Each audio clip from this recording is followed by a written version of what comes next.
L'étranger qui assassine, dehors. L'étranger qui viole, dehors. L'étranger qui a un lien quelconque avec une entreprise terroriste, dehors. L'étranger islamiste, dehors. L'étranger voleur, harceleur, agresseur, L'étranger voleur, harceleur, agresseur, 3 fois dehors.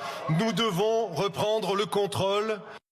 Alors, précision pour ceux qui nous écoutent et qui nous regardent et qui n'ont peut-être pas reconnu la personne qui parle, c'est le fameux Nicolas d'Aragon dont vous nous parlez depuis quelques minutes. Mon ministre délégué. Ouais, est-ce qu'il parle comme le Rassemblement national? On a vu Non. les bancs de Marine Le Pen l'applaudir à tout rompre. Il parle comme nous parlons, comme je parle, il parle comme les Français parlent.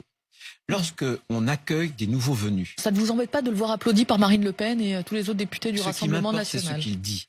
Et ce qu'il dit est parfaitement juste. Quand un étranger est accueilli en France, il doit respecter nos lois.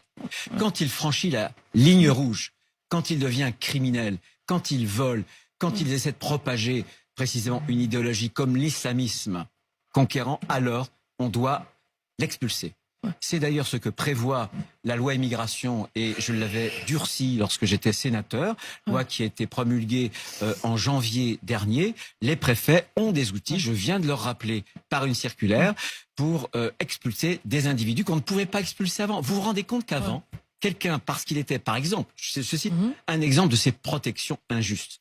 La loi disait, si vous êtes un individu, est arrivé avant 13 ans, il peut avoir commis des délits, y compris des crimes, il n'est pas expulsable.